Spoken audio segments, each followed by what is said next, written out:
નમસ્કાર, તમે જોઈ રહ્યા છો શ્રી દર્શન વિદ્યાલયની યુટ્યુબ ચેનલ. ધોરણ 10 અને ધોરણ 12 સાયન્સ કોમર્સના વિદ્યાર્થીઓ ઓનલાઈન શિક્ષણ મેળવી શકે તે માટે શ્રી દર્શન વિદ્યાલય રતનપરના શ્રેષ્ઠ શિક્ષકોના લેક્ચર અમારી યુટ્યુબ ચેનલ દર્શન સ્કૂલ પર અપલોડ કરવામાં આવી રહ્યા છે, જેથી વિદ્યાર્થી ઘેર બેઠા અભ્યાસ કરીને ઓનલાઈન શિક્ષણનો લાભ મેળવી શકે તે માટે આજે જ સર્વ વિદ્યાર્થીઓ અને વાલી મિત્રોએ આ યુટ્યુબ ચેનલ સબસ્ક્રાઈબ કરી અને તેના રેગ્યુલર અપડેટ્સ મેળવવા માટે નોટિફિકેશન બેલ આઇકોન પર ક્લિક કરવું.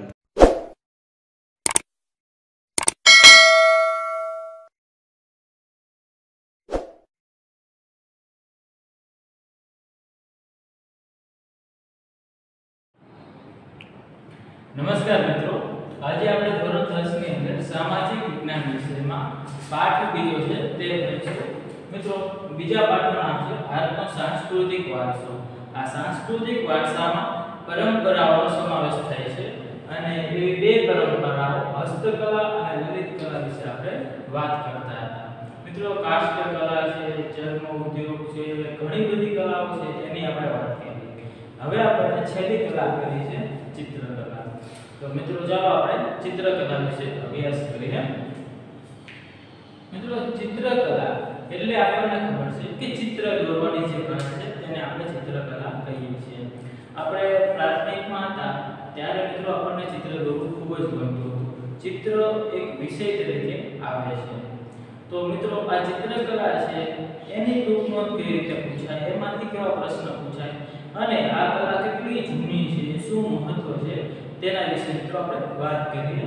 તો વિવિધ કલાઓમાં અગ્રીમ સ્થાન ચિત્રકલા ધરાવે છે. જો મિત્રો, વિવિધ કલાઓ ઘણી બધી કલા આપણે જોઈએ, કાષ્ઠ કલા છે, કાંતુ, વણવું, ઘણી બધી કલા. મિત્રો, 64 જેટલી કલાઓ છે એ આપણા ગ્રંથોમાં લખેલી છે. તો 64 કલાઓમાં ચિત્રકલાની વાત આવી તો ચિત્રકલા છે એ અગ્રીમ સ્થાન ધરાવે છે. અગ્રીમ એટલે શું? તો આગળનું અથવા પ્રથમ એવો અર્થ થાય.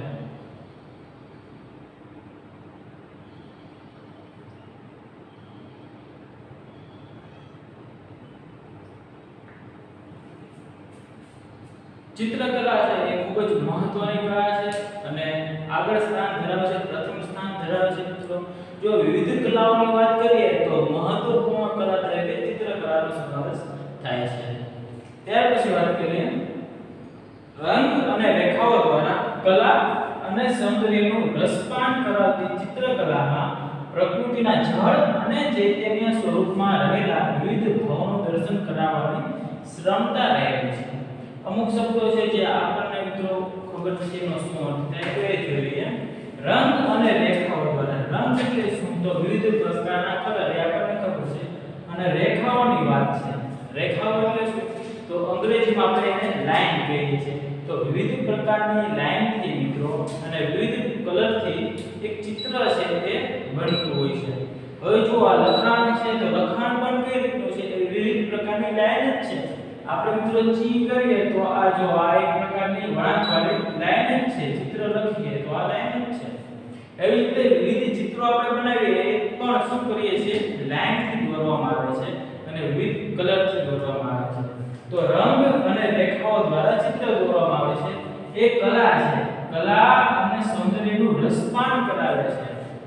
મિત્રો, કોઈ સરસ ચિત્ર છે એ આપણને જોવું ગમે તો અહીંયા રસપાન કરાવવું એટલે શું? તો સૌંદર્ય છે તેને ઉતારી લેવું પોતાનામાં. તો એ સૌંદર્યને હુબેહુ છે એ ઉતારી શકે છે. તો એવી રસપાન કરાવતી ચિત્રકલામાં પ્રકૃતિ એટલે શું? તો આપણી આજુબાજુમાં જે કઈ પ્રકૃતિ છે તે પ્રકૃતિના પ્રાકૃતિક તત્વો તમે જુઓ તો વૃક્ષ છે, જંગલ છે, નદી, પહાડ, પર્વત, ખીણ, પશુ પક્ષી વગેરે વગેરે જે પરિબળો છે એનો સમાવેશ થાય. તો આ ચિત્રકલામાં પ્રકૃતિના જળ અને ચૈતન્ય સ્વરૂપ, આ જળ અને ચૈતન્ય સ્વરૂપ, જળ એટલે શું? તો મિત્રો, જળ એટલે કે જેનામાં પરિવર્તન ન આવે તેવું. દાખલા તરીકે પથ્થર છે, પહાડ છે, એને શું કહેવાય? જળ કહેવાય. બરોબર, જેનામાં જીવ નથી રહેતો તેવું. ઓકે, તો આવા જળ અને ચૈતન્ય સ્વરૂપમાં રહેલા વિવિધ ભાવો છે એનું દર્શન કરાવવાની ક્ષમતા રહેલી છે. શેનામાં? તો ચિત્ર કરાવવામાં. હવે ક્ષમતા એટલે શું થાય? તો ક્ષમતા એટલે છે શક્તિ, ઇંગ્લિશમાં પાવર. ઓકે, તો રંગ અને રેખાઓ દ્વારા કલા છે એ આપણે રસપાન કરાવી શકીએ. જળ અને ચૈતન્ય સ્વરૂપ છે એના ભાવોનું દર્શન કરાવવાની ક્ષમતા ચિત્રકલામાં રહેલી છે. આ પ્રશ્ન છે મિત્રો એ પૂછાય છે. આ બંને પ્રશ્ન છે એ આપણા માટે મહત્વના છે. કઈ રીતે? તો બંને પ્રશ્ન પૂછાઈ ગયેલા છે કે વિવિધ કલાઓમાં અગ્રણી સ્થાન ધરાવતી કલા ખાલી જગ્યા છે. આવી રીતે મિત્રો પૂછાય તો ખાલી જગ્યામાં આવશે ચિત્રકલા. ઓપ્શનમાં પણ પૂછાઈ શકે કે નીચેના પૈકી અગ્રણી સ્થાન ધરાવતી કલાનું નામ જણાવો તો આવશે ચિત્રકલા.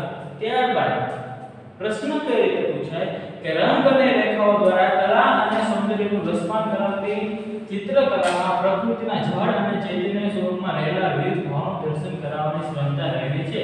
સાચું કે ખોટું? તો મિત્રો ખરા ખોટામાં પ્રશ્ન પૂછાઈ શકે. બીજો પ્રશ્ન અહીંયાથી પૂછાઈ શકે અને આ પ્રશ્ન છે ના કરો. પ્રકૃતિના જળ અને ચૈતન્ય સ્વરૂપમાં રહેલા વિવિધ ભાવોનું દર્શન કરાવવાની ક્ષમતા કઈ કલામાં રહેલી છે? તો જવાબ આવશે ચિત્રકલા. આ પ્રશ્ન છે મિત્રો એ વારંવાર પૂછાય છે. ત્યારબાદ 5000 વર્ષ જૂની હડપ્પીય સંસ્કૃતિમાંથી ચિત્રકલાના અવશેષો મળી આવ્યા છે. અવશેષો એટલે શું થશે? પુરાવાઓ અથવા ભાગ કહી શકીએ આપણે કે હડપ્પીય સંસ્કૃતિ છે એના જે વિવિધ નમૂના છે એમાંનો ભાગ મળી આવ્યા છે, પુરાવાઓ મળી આવ્યા છે. તો 5000 વર્ષ જૂની હડપ્પીય સંસ્કૃતિ છે એ કેટલા વર્ષ જૂની છે? તો 5000. ફિક્સ 5000 નહીં પરંતુ આશરે એવો શબ્દ વાપરવામાં આવેલો છે. આશરે 5000 વર્ષ જૂની હડપ્પીય સંસ્કૃતિ છે એમાંથી મિત્રો ચિત્રકલાના અવશેષો મળી આવ્યા છે, ચિત્રકલાના નમૂનાઓ મળી આવ્યા છે. અને ત્યારે આપણને ખબર પડી કે ચિત્રકલા છે તો ઘણા બધા વર્ષો જૂની છે. ત્યારબાદ પુરાતત્વ ખાતા દ્વારા થયેલા વખતોવખતના ઉત્ખનનમાં પણ ઘણા અવશેષો પ્રાપ્ત થયેલા છે. ચાલો મિત્રો, પુરાતત્વ ખાતું એટલે શું? તો ભારત સરકાર દ્વારા એક અલગ ખાતાની રચના કરવામાં આવે છે. જેમ કે પોલીસ ખાતું હોય, બરાબર, શિક્ષણ ખાતું હોય, તો આખું જે એક કાર્યવાહી છે એ અલગ ખાતાને સોંપી દેવામાં આવે છે. નાણાં ખાતું હોય, બરાબર, તો એ સરકારના વિવિધ પ્રકારના ખાતાઓ છે. એવી જ રીતે એક પ્રકારનું ખાતું એટલે પુરાતત્વ ખાતું. આ પુરાતત્વ ખાતું શું કરે છે? તો જૂના જે ઇમારતો છે, આપણે પ્રાચીન ઇમારતો કહીએ, તેનું રક્ષણ કરવાનું કામ કરે. કોઈ પણ જગ્યાએ કોઈ જૂની ઇમારત કે જૂના અવશેષો મળી આવ્યા હોય તો એને સંગ્રહ કરવાનું કામ કરશે. શા માટે આવું કામ કરશે? કારણ કે અત્યારની પેઢીને ખબર પડે કે પહેલાના સમયમાં કેવું હતું અને આપણો જે સાંસ્કૃતિક વારસો છે એ સાંસ્કૃતિક વારસો જળવાય એટલા માટે પુરાતત્વ ખાતું છે એની રચના કરવામાં આવેલી છે.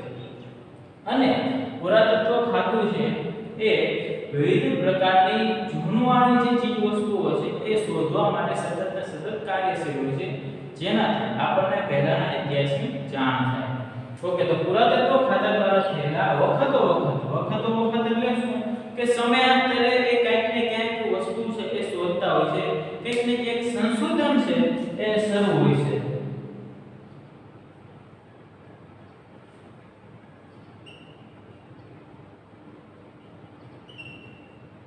તો મિત્રો આ સંશોધન છે એ કરતા રહેતા હોય છે, સતત આ પ્રક્રિયા ચાલતી હોય છે.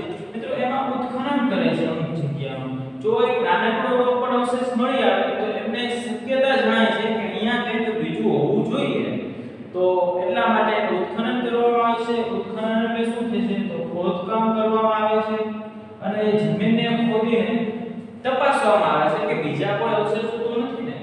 તો વખતોવખતના ઉત્ખનનમાં પણ ઘણા અવશેષો છે એ પ્રાપ્ત થયા. અવશેષો એટલે આપણે વાત કરી કે વિવિધ પુરાવાઓ, વિવિધ ચિત્રો છે એમને પ્રાપ્ત થયા અને આપણને ખબર પડે કે પહેલાના જે લોકો હતા હડપ્પીય સંસ્કૃતિના, મોહેંજો-દડોના, એ બધા ચિત્રકલામાં પણ રુચિ ધરાવતા હતા. ત્યારબાદ પાષાણ યુગમાં આદિ માનવના ગુફા ચિત્રોમાં આલેખનો જોવા મળે છે. હવે પાષાણ યુગ એટલે શું? તો પાષાણ વત્તા યુગ સમયગાળો. તો જ્યારે પથ્થરનો યુગ હતો, માનવીએ જ્યારે ધાતુની શોધ નથી કરી ત્યારે એ શેનો ઉપયોગ કરતો હતો? તો પથ્થરનો ઉપયોગ કરતો હતો. પથ્થરના મિત્રો ભાલા બનાવતો હતો, પાછળ લાકડી, આગળનું જે અત્યારે હાલમાં જે લોખંડની ધાર હોય છે તેની બદલે પથ્થરનો ઉપયોગ કરતો હતો. શિકાર કરવા માટે પથ્થરનો ઉપયોગ કરતો હતો વગેરે પ્રકારે. આપણને ખબર છે અગ્નિ પ્રગટાવવા માટે પણ અમુક પ્રકારના પથ્થરનો ઉપયોગ થાય છે. તો આ પાષાણ યુગ હતો, માનવી છે એને ધાતુની શોધ નથી કરી ત્યારે પથ્થરનો ઉપયોગ કર્યો તો એ યુગની વાત છે. એ સમયગાળામાં જે આદિમાનવ છે એને ગુફા ચિત્રોમાં પણ આલેખનો જોવા મળે છે. આ આલેખનો એટલે શું? તો આલેખનો એટલે વિવિધ પ્રકારના જે ચિત્રો હોય તે. તો વિવિધ પ્રકારના ચિત્રો છે એ એમની ગુફાઓમાં જોવા મળે છે. આપણને ખબર છે કે એ વખતે પાકા મકાન તો હતા નહીં. માણસ છે એ જંગલમાં ભટકતું અને રખડતું જીવન જીવતો હતો. તો ત્યારે ગુફામાં રહેતો હતો. અત્યારે પ્રાણીઓ જે ગુફામાં રહે છે તે ગુફામાં રહેતો હતો અને એમના ગુફા ચિત્રો છે એ જોવા મળે છે. તમે મિત્રો આઈસ એજ એવું પિક્ચર છે જેના 3 થી 4 ભાગ બનાવેલા છે. એમાં હાથી છે, સિંહ છે, ઘણા બધા પ્રાણીઓ છે એ દેખાડે છે અંદર. અને તમે જોયેલું પણ હશે યાસીસ. તો એ કાર્ટૂન ફિલ્મ છે એની અંદર આવા ગુફા ચિત્રોમાં જે આલેખનો છે એ જોવા મળે છે. તો એમાં એક સિદ્ધુ નામનું કેરેક્ટર છે, એ કેરેક્ટર છે એના ચિત્રો જોવા મળે છે. તો મિત્રો પાષાણ યુગમાં આદિમાનવ છે એના ગુફા ચિત્રોમાં પણ આલેખનો જોવા મળે છે. હવે પ્રશ્ન પૂછાય કે ચિત્રકલાના અવશેષો ક્યાંથી પ્રાપ્ત થયેલા છે? અથવા પૂછી શકે કે કઈ રીતે તમે કહી શકો કે ચિત્રકલા જૂની કલા છે?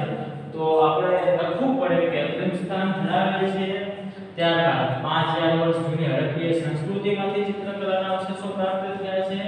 પુરાતત્વ ખાતું છે એને વખતોવખતના ઉત્ખનનમાં પણ એને ઘણા બધા અવશેષો પ્રાપ્ત થયા. અને પાષાણ યુગમાં આદિમાનવ છે એ પણ ગુફા ચિત્રોમાં આલેખનો કરતો હતો. હડપ્પાના લોકો છે એ માટીના વાસણો ઉપર ફૂલ છોડ અને ભૌમિતિક રેખાંકનોની ભાત પાડતા હતા. મિત્રો હવે વાત આવી હડપ્પાના લોકો. હડપ્પીય સંસ્કૃતિ છે એના જે ચિત્રકલાના અવશેષો મળ્યા એ કેવા અવશેષો છે? તો એ લોકો માટીના વાસણ બનાવતા હતા. અને માટીના વાસણ અત્યારે પણ આપણે વાપરીએ છીએ. જે ચૂલો છે, પછી હાંડલો આવે છે, તાવડી આવે છે વગેરે વગેરે. અત્યારે તો હોટલ બેગ ઘણી બધી વસ્તુઓ છે જે માટીની બનતી હોય છે. તો હડપ્પાના લોકો છે એ પણ માટીના વાસણનો ઉપયોગ કરતા હતા. મિત્રો આપણે આગળના વિડિયો છે એમાં માટીકામ કલા વિશે અભ્યાસ કરી ગયા. તો માટીકામ કલામાં ઘણા બધા વાસણો છે, પાત્રો છે એની આપણે વાત કરેલી. તો હડપ્પાના લોકો છે એ માટીના વાસણો વાપરતા હતા અને એની ઉપર ફૂલ છોડના ચિત્રો દોરતા હતા. આપણે પણ અત્યારે મિત્રો જે નવા પ્લાસ્ટિકના જે વાસણો આવે છે, પ્લાસ્ટિકના પાત્રો આવે છે એના ઉપર આવા ફૂલ છોડના ચિત્રો જોવા મળે છે. સ્ટીલના વાસણો છે એના ઉપર ઓછા હોય છે. તો માટીના વાસણો ઉપર એક ફૂલ છોડ અને ભૌમિતિક રેખાંકનોની ભાત પાડતા હતા. આ ભૌમિતિક રેખાંકનો એટલે શું? તો ચોરસ, લંબગોળ, ગોળ છે, ત્રિકોણ છે, આવા બધા આકાર છે તેની ભાત પાડતા હતા. આ ભાત એટલે શું? તો ભાત એટલે થશે ડિઝાઇન. આપણે ડિઝાઇન કેવી કે નવી ડિઝાઇન કરી, નવી આકૃતિ દોરી તો એ ભાત એટલે થશે ડિઝાઇન. તો એ ભૌમિતિક આકારની ડિઝાઇન છે તે પાડતા હતા. શા માટે? કારણ કે એ ભાષણ છે એ દેખાવમાં સારું લાગે એટલા માટે. હવે વાત કરીએ મધ્યપ્રદેશની. તો મધ્યપ્રદેશ એમપી જેને આપણે ટૂંકા નામથી ઓળખીએ છીએ, ત્યાંના હાથી, ગેંડો અને હરણ વગેરે ચિત્રો નોંધપાત્ર છે. બરોબર મિત્રો? તો મધ્યપ્રદેશમાંથી પણ અમુક ચિત્રો મળી આવ્યા છે. એ શેના ચિત્રો છે? હાથી, ગેંડો અને હરણ. આ સિવાય પણ ઘણા બધા ચિત્રો છે, પરંતુ પ્રખ્યાત કહીએ આપણે તો એ પ્રખ્યાત ચિત્રો હાથી, ગેંડા અને હરણના છે. હવે ઓપ્શનમાં પૂછાઈ શકે કે નીચેનામાંથી મધ્યપ્રદેશના કયા ચિત્રો ફેમસ નથી? તો આ ત્રણ ઓપ્શન આપેલા હોય અને ચોથો ઓપ્શન આપેલો હોય એ આપણો સાચો ઓપ્શન કહેવાય. કારણ કે નથી એવું પૂછેલું છે. અથવા એમ પણ પૂછાઈ શકે કે હાથી, ગેંડો અને હરણ છે એ કયા રાજ્યના ચિત્રો છે? તો મધ્યપ્રદેશના. તો પ્રશ્ન ફેરવીને પૂછાઈ શકે. ત્યારબાદ અજંતા ઇલોરાના ચિત્રો ભારતીય ચિત્રકલાના અજોડ નમૂના છે. હવે વાત કરીએ અજંતા અને ઇલોરાની જે ગુફાઓ છે તે મિત્રો આ ગુફાઓ છે ઘણી બધી પ્રાચીન છે અને વિશ્વ પ્રખ્યાત છે. દુનિયામાં મિત્રો દુનિયાના ઘણા બધા દેશોના લોકો છે એ અજંતા ઇલોરાની ગુફાઓ જોવા માટે આવે છે. કારણ કે ઘણા વર્ષો જૂની છે અને એમાં પણ ચિત્રો છે એ દોરેલા છે. એ ભારતીય ચિત્રકલાના અજોડ નમૂના છે. અજોડ એટલે જોડ એટલે શું થાય? બે વસ્તુઓ એને જોડી કહેવાય. ચપ્પલ હોય તો પહેલું ચપ્પલ અને બીજું ચપ્પલ તો એને જોડ કહેવાય. પણ અહીંયા શું કીધું? અજોડ. એટલે શું થઈ જાય? શબ્દ વિરુદ્ધાર્થી થઈ જાય. તો જેની ક્યાંય જોડ નથી તેવું થશે. જો જોડ એટલે જોડી બને બે એક સરખા હોય, પરંતુ અહીંયા જે ચિત્રો બનાવેલા છે એ ચિત્રો વિશ્વમાં બીજે ક્યાંય જોવા ન મળે. એટલા ફેમસ અને સુંદર ચિત્રો છે એ અજંતા અને ઇલોરાની ગુફાઓ છે એમાં જોવા મળે છે. તો એ અજોડ નમૂના છે. ત્યારબાદ ભારતમાં પારંપરિક પ્રસંગે સ્વસ્તિક, કળશ અને ગણેશના ચિત્રો દોરવાની પ્રથા આજે પણ અમુક શહેરોમાં જોવા મળે છે. ચાલો મિત્રો, ભારતમાં પારંપરિક પ્રસંગ એટલે શું? તો જે વર્ષોથી ચાલ્યા આવે એ બધા પ્રસંગ, શુભ પ્રસંગ આપણે કહીએ. તો લગ્ન હોય, શ્રીમંત હોય, પછી ઘર છે એનું જે વાસ્તુ કરવાનું હોય, વગેરે વગેરે પ્રસંગ છે. તો એ પ્રસંગો આપણે શું કરીએ છીએ? તો હિન્દુ લોકો છે એ સ્વસ્તિક દોરે છે. આ સ્વસ્તિક એટલે શું? તો સ્વસ્તિક એટલે આપણે સાંકળો જે આવે તે આવો જે સાંકળો આપણે દોરીએ છીએ એને શું કહીશું? સ્વસ્તિક કહીશું. તો આપણે લગ્ન પ્રસંગોએ પણ જોઈએ છીએ કે ઘરમાં છે ને એ ગણેશજીનો ફોટો, ગણેશજીનું ચિત્ર છે એ પંડિતજી છે, બ્રાહ્મણ આવે છે એ દોરે છે. તો શુભ પ્રસંગ હોય અથવા પારંપરિક પ્રસંગે પણ આપણે ચિત્રકલા કરીએ છીએ. કળશ છે એને દોરવામાં આવે છે. કળશ એટલે શું? તો ઓલા તાંબાનો જે લોટો આવે છે તે કે જેના ઉપર આપણે નારિયેળ મૂકેલું હોય છે અને આસોપાલવના પાન છે તે લગાડેલા હોય છે. તો ભારતમાં પારંપરિક પ્રસંગે સ્વસ્તિક, કળશ, ગણેશના ચિત્રો દોરવાની પ્રથા આજે પણ જોવા મળે છે. ઓકે મિત્રો, તો આ હતી ચિત્રકલા. ચિત્રકલાને મિત્રો ફરીવાર આપણે યાદ કરી લઈએ. તો વિવિધ કલાઓમાં ચિત્રકલા છે એ અગ્રીમ સ્થાન ધરાવે છે. અગ્રીમ એટલે શું? તો આગળનું, આગવું અથવા પ્રથમ એવો અર્થ થાય. કેટલી કલાઓ છે? તો 64 કલાઓની વાત કરવામાં આવે છે. ત્યારે રંગ અને રેખાઓ દ્વારા કલા અને સૌંદર્યનું રસપાન કરાવતી ચિત્રકલામાં પ્રકૃતિના જળ અને ચૈતન્ય સ્વરૂપમાં રહેલા વિવિધ ભાવોનું દર્શન કરાવવાની ક્ષમતા રહેલી છે. પ્રકૃતિના જે જળ અને ચૈતન્ય સ્વરૂપ જે પરિબળો છે એના ભાવનું દર્શન કરાવવાની ક્ષમતા કઈ કલામાં રહેલી છે? તો ચિત્રકલામાં. આશરે 5000 વર્ષ જૂની હડપ્પીય સંસ્કૃતિ. ચાલો મિત્રો, કેટલા વર્ષ જૂની? 5000 વર્ષ જૂની જે હડપ્પીય સંસ્કૃતિ છે, હડપ્પાના લોકો આપણે કહીએ છીએ તે, એમને પણ ચિત્રકલાનો શોખ હતો. તો ચિત્રકલાના અવશેષો હડપ્પીય સંસ્કૃતિમાંથી પણ આપણને મળી આવ્યા છે. પુરાતત્વ ખાતા દ્વારા થયેલા વખતના ઉત્ખનનમાં પણ ઘણા અવશેષો પ્રાપ્ત થયા છે. અવશેષો એટલે શું? તો પુરાવો અથવા ભાગ આપણે કહીએ છીએ તે. તો પુરાતત્વ ખાતું વખત છે ઉત્ખનન કરે છે, ખોદકામ કરે છે, એમને પણ મિત્રો અવશેષો પ્રાપ્ત થયા છે. જેનાથી આપણને ખબર પડે છે કે પહેલાના લોકો છે એ ચિત્રકલા કરતા હતા. પાષાણ યુગ એટલે પથ્થરનો યુગ. પાષાણ યુગમાં આદિમાનવ છે એ ગુફા ચિત્રોમાં પણ આવેદન કરતો જોવા મળતો હતો. એના પણ પુરાવા મળી આવ્યા છે. હડપ્પાના લોકો માટીના વાસણો પર ફૂલછોડ અને ભૌમિતિક રેખાંકનોની ભાત પાડતા. તો હડપ્પાના જે લોકો છે મિત્રો એ માટીના વાસણો વાપરતા હતા, એના ઉપર ફૂલછોડ અને ભૌમિતિક આકારની ભાત ડિઝાઇન પાડતા હતા. મધ્યપ્રદેશના કયા ચિત્રો છે એ પ્રખ્યાત છે? કયા પ્રાણીના ચિત્રો પ્રખ્યાત છે? તો હાથી, ગેંડો અને હરણના ચિત્રો છે એ પ્રખ્યાત છે. ત્યારબાદ અજંતા અને ઇલોરા છે એના ચિત્રો ભારતીય ચિત્રકલાના અજોડ નમૂના છે. પ્રશ્ન પૂછાય કે કઈ ગુફાના ચિત્રો છે એ ભારતીય ચિત્રકલાના અજોડ નમૂના છે? તો અજંતા અને ઇલોરાની જે ગુફાઓ છે તે. ત્યારબાદ ભારતમાં પારંપરિક પ્રસંગે સ્વસ્તિક, કળશ અને ગણેશજીની જે ચિત્ર છે એ દોરવાની પ્રથા આજે પણ ભારતમાં જોવા મળે છે. તો આપણે લગ્ન પ્રસંગોએ આ ચિત્ર છે એ દોરતા હોઈએ છીએ. ગણેશ ચતુર્થી મિત્રો આવશે ત્યારે આપણે ઘરના આંગણે સ્વસ્તિક દોરીએ છીએ. આપણે 5 ચાંદલાઓ છે લાલ કલરના એ પણ કરીએ છીએ. તો આવી ચિત્ર દોરવાની જે પ્રથા છે આપણે વર્ષોથી ચાલી આવે છે. ઓકે મિત્રો, તો આપણું પાઠનું નામ જુઓ શું છે, તો ભારતનો સાંસ્કૃતિક વારસો. ઓકે, ભારતનો સાંસ્કૃતિક વારસો. ભારતનો સાંસ્કૃતિક વારસો તો ઘણો બધો વિશાળ છે, તો બધાની વાત નથી કરી. અત્યારે શેની વાત કરી? ભારતના સાંસ્કૃતિક વારસાની અંદર પરંપરાઓ. હવે પરંપરાઓ પણ ઘણી બધી પ્રકારની છે, તો એમાંથી કઈ પરંપરા? 2 પરંપરાની વાત કરીએ. પેલું હસ્તકલા અને બીજું લલિત કલા. હસ્તકલા એટલે શું? તો જે હાથેથી જે કળાઓ થતી હોય તે બધી હસ્તકલા, કે હાથ કામથી જે કઈ કલા કરીએ, જે કઈ બનાવીએ તેને હસ્તકલા કહેવાય. મિત્રો લખવું છે, ચિત્રકામ કરવું, માટી કામ કરવું, સુથાર કામ કરવું વગેરે વગેરે ધાતુ કામ એ બધું હસ્તકલામાં આવશે. અને ચિત્રકલા છે ત્યાં બધી જ હસ્તકલાઓ છે એ પૂરી થઈ. હવે મિત્રો આપણને આપેલું છે લલિત કલાઓ. આપણને થાય લલિત કલા એટલે શું?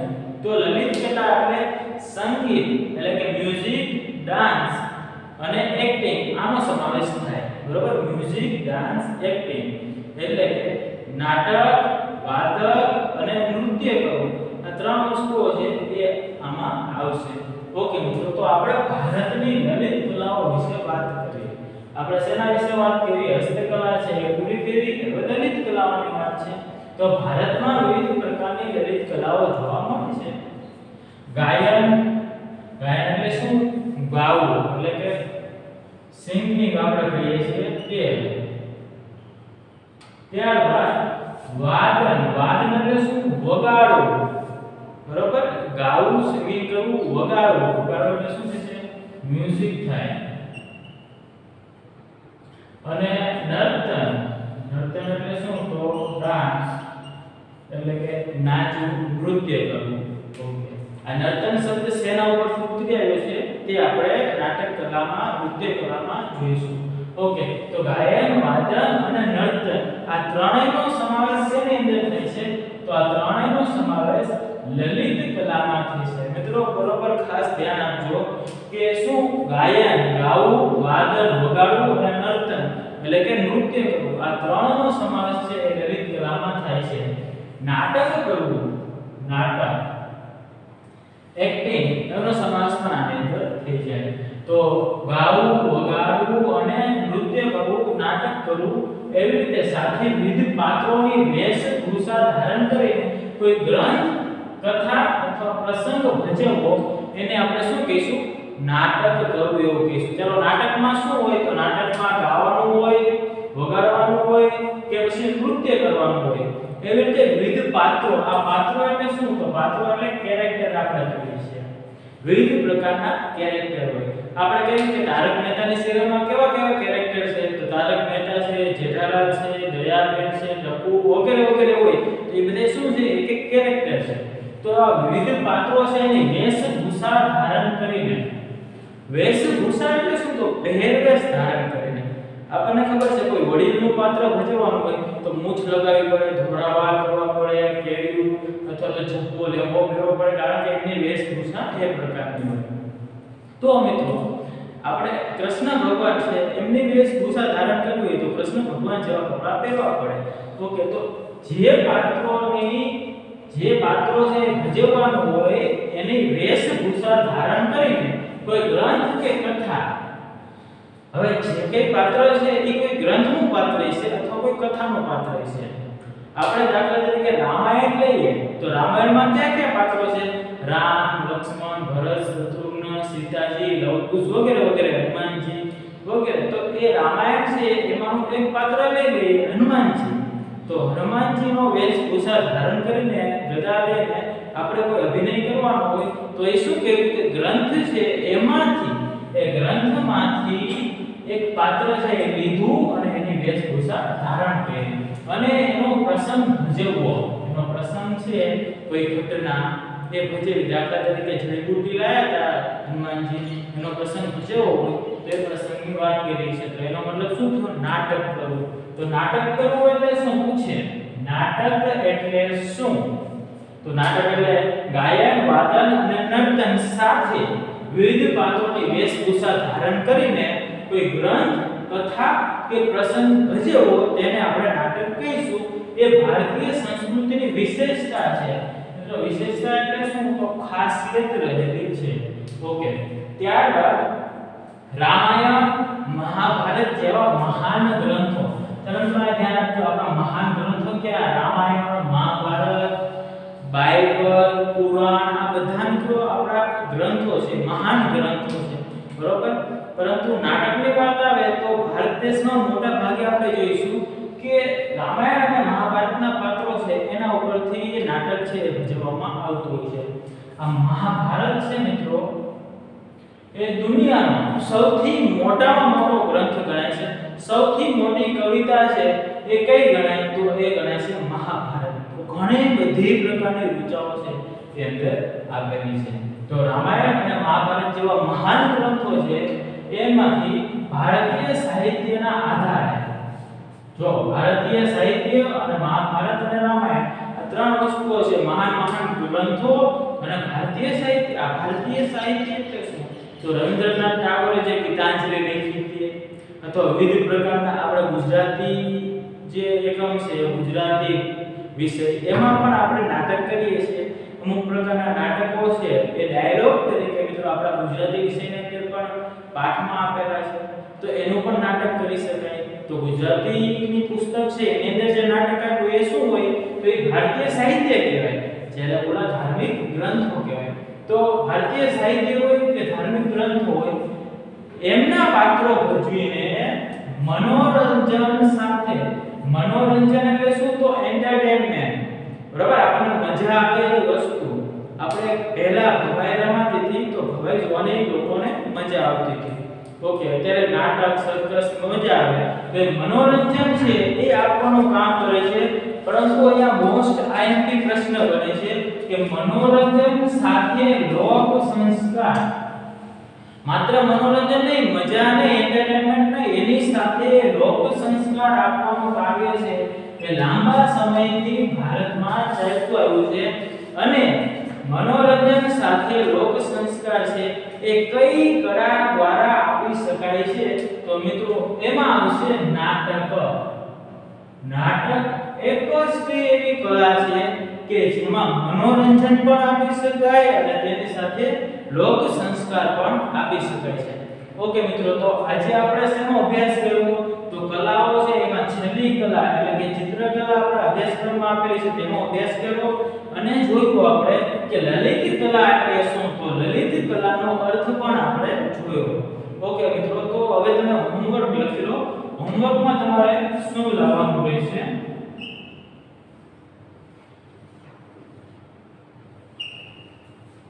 તો લેસનમાં મિત્રો તમારે ચિત્રકલા વિશે રૂપ નોંધ લખો. તે પ્રશ્ન લખીને લાવવાનો રહેશે.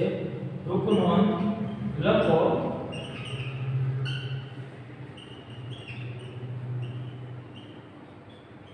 ચિત્રકલા. ઓકે મિત્રો, તો આજે ચિત્રકલા અને લલિત કલાનો અર્થ જોયો. મળીશું આવતા વિડિયોમાં. જય હિન્દ.